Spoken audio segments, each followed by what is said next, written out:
Assalamualaikum warahmatullahi wabarakatuh. Perkenalkan, nama saya Rifatul Nabila dengan NIM 22231143. Pada video kali ini, untuk memenuhi tugas dari mata kuliah Administrasi dan Supervisi Pendidikan dengan dosen pengampu Bapak Dr. Hanif Al-Khodri, MPD. Pada video kali ini, saya akan membahas materi gaya kepemimpinan.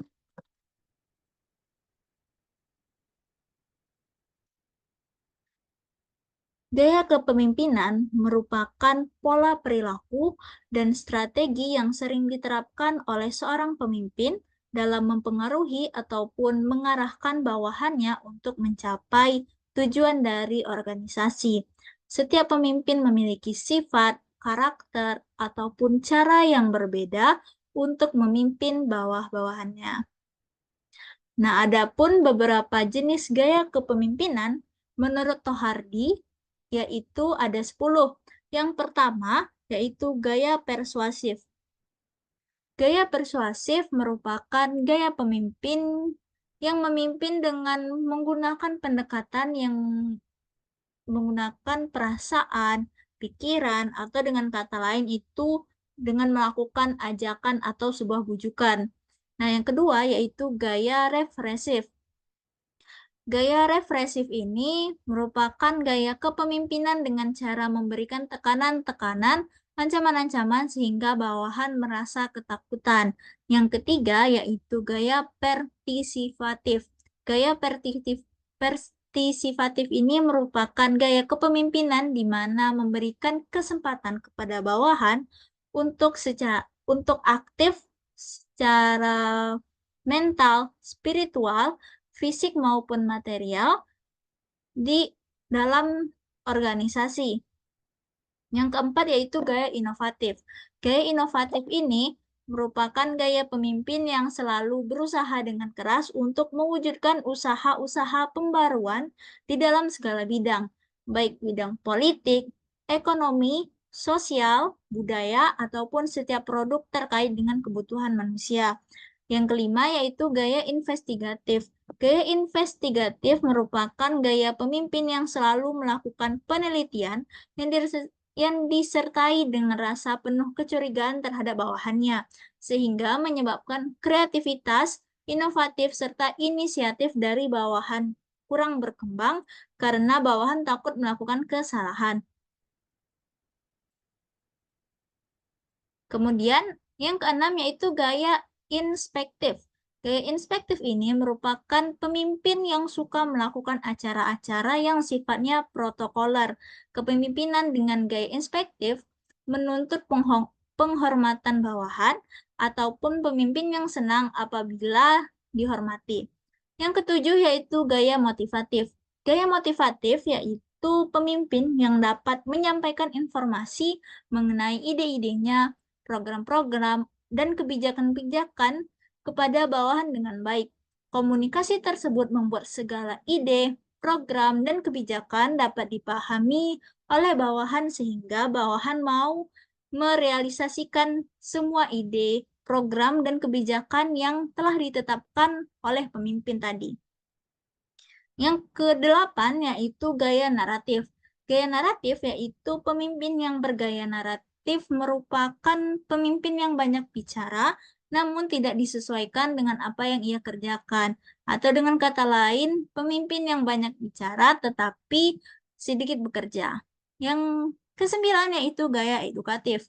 Gaya edukatif merupakan pemimpin yang suka melakukan pengembangan bawahan dengan cara memberikan pendidikan dan keterampilan kepada bawahannya, sehingga bawahan menjadi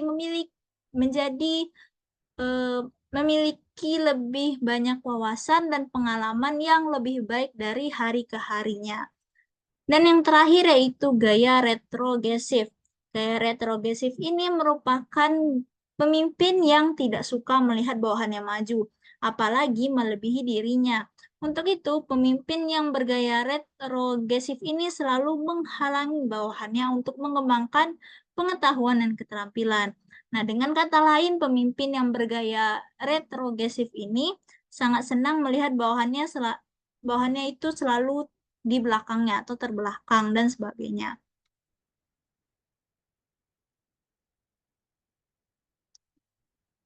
Kepemimpinan dan supervisi merupakan dua hal yang tak dapat dipisahkan. Bahkan dapat dikatakan bahwa kepemimpinan tidak bisa ada tanpa adanya supervisi. Supervisi sangat berperan dalam menentukan berhasil tidaknya suatu kepemimpinan. Kepemimpinan merupakan proses mempengaruhi, memotivator, menggerakkan orang, baik perorangan maupun organisasi yang bertujuan untuk mencapai sebuah tujuan tertentu. Jika disinkronkan dalam dunia pendidikan, individu yang menjadi seorang motivator, penggerak, dan yang mempengaruhi seorang tenaga pendidik adalah kepala sekolah yang menjadi pemimpin dalam lingkup sekolah. Seorang admin ada pemimpin yang sukses adalah seorang pemimpin yang sukses adalah pemimpin yang memiliki keahlian dalam menguasai supervisi yang efektif. Supervisi pendidikan bertujuan untuk memberikan bantuan dari para pimpinan sekolah yang bertuju kepada perkembangan kepemimpinan guru-guru ataupun personil sekolah lainnya di dalam menciptakan tujuan pendidikan, penerapan gaya kepemimpinan di setiap sekolah ataupun madrasah yang dapat bergantung pada kondisi yang tersedia di sekolah. Pemimpin diharapkan dapat menerapkan gaya kepemimpinan yang ideal dan mampu menciptakan lingkungan yang kondusif sehingga bawahan dapat bekerja dengan produktif. Nah, gaya pemimpinan diulangi sekali lagi, yaitu cara seorang pemimpin dalam mengelola timnya untuk mencapai tujuan organisasi yang mencakup perilaku, nilai, ataupun metode yang digunakan untuk menggerakkan anggota timnya menuju pencapaian yang diinginkan. Tidak ada satu pendekatan kepemimpinan yang sesuai untuk satu situasi. Nah, demikian penjelasan materi dari saya tentang gaya kepemimpinan yang terdiri dari tadi 10 gaya kepemimpinan yang bisa teman-teman dengarkan. Mungkin hanya sekian materi yang dapat saya sampaikan. Jika ada kekurangan, saya mohon maaf. Saya akhiri dengan Assalamualaikum warahmatullahi wabarakatuh.